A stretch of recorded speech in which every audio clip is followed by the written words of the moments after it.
क्या आपने कभी सोचा है, कुछ लोग हर हाल में सफल क्यों हो जाते हैं? गिरते हैं, फिर उठते हैं और अंत में जीत उन्हीं की होती है, जबकि बाकी लोग पूरी जिंदगी संघर्ष में ही फंसे रह जाते हैं।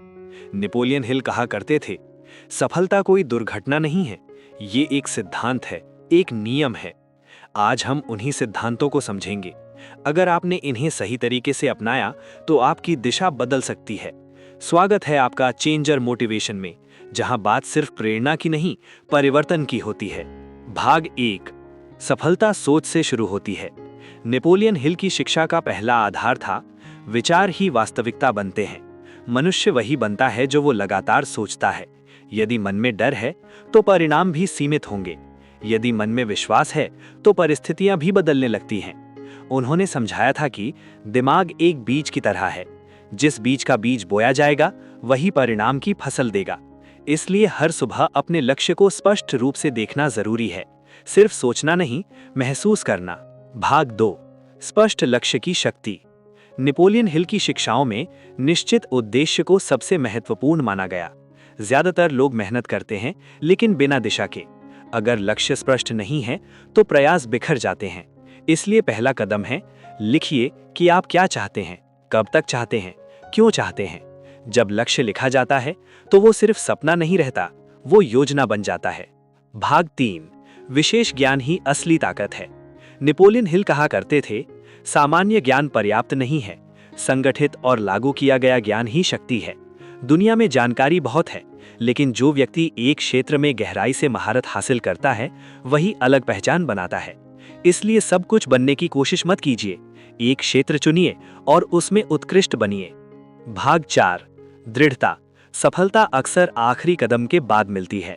अधिकतर लोग हार तब मानते हैं जब सफलता बस कुछ कदम दूर होती है। नेपोलियन हिल ने समझाया था कि हर असफलता में एक बराबर या उससे बड़ा लाभ छिपा होता है, लेकिन वो लाभ उन्हीं को मिलता है जो टिके रहते हैं।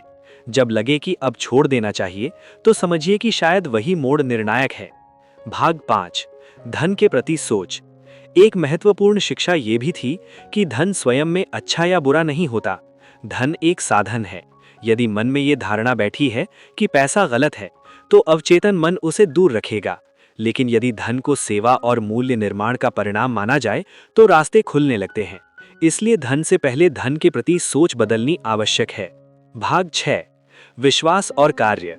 सिर्फ इच्छा पर्याप्त नहीं, विश्वास और कार्य दोनों चाहिए। नेपोलियन हिल की शिक्षा थी, विश्वास वो पुल है जो इच्छा को उपलब्धि से जोड़ता है, लेकिन ये अंधविश्वास नहीं, ये ऐसा विश्वास है जो व्यक्ति को कार्य करने के लिए प्रेरित करे। यदि लक्ष्य पर विश्वास है तो कदम अपने आप उठते हैं। भाग 7, समय का महत्व। समय सबसे मूल्यवान संपत्ति है। धन वापस आ सकता है, अवसर फिर मिल सकते हैं, लेकिन बीता हुआ समय नहीं लौटता। हर सफल व्यक्ति अपने समय का सम्मान करता है।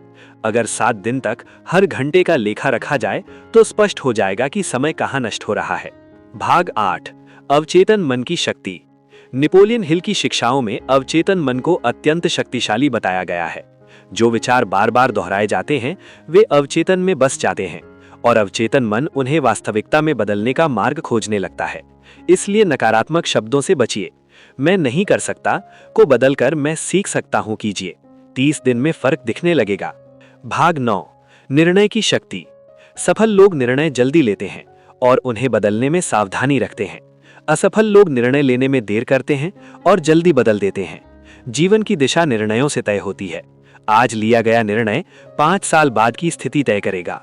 भाग 10, कार्य ही अंतिम सत्य है। ज्ञान सुनना आसान है, करना कठिन, लेकिन परिवर्तन सिर्फ कार्य से आता है। इस वीडियो के बाद 1, लक्ष्य लिखिए, 2, एक कौशल चुनिए, 3, एक नकारात्मक आदत छोड़िए, 4, एक सकारात्मक आदत शुरू कीजिए। यही शुरुआत है। समापन। नेपोलियन हिल की शिक्षाएं आज भी इसलिए प्रासंगिक हैं क्योंकि वे मानव मन के सिद्धांतों पर आधारित हैं। सवाल ये नहीं है कि सफलता संभव है या नहीं, सवाल ये है, क्या आप उन सिद्धांतों को अपनाने के लिए तैयार हैं? अगर आप तैयार हैं तो कमेंट में लिखिए, मैं बदलाव के लिए प्रतिबद्ध हूं।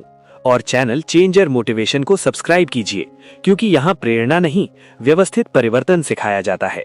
याद रखिए, परिस्थितियां नहीं, निर्णय भविष्य बनाते हैं। आगे बढ़िए, विश्वास रखिए, कार्य कीजिए।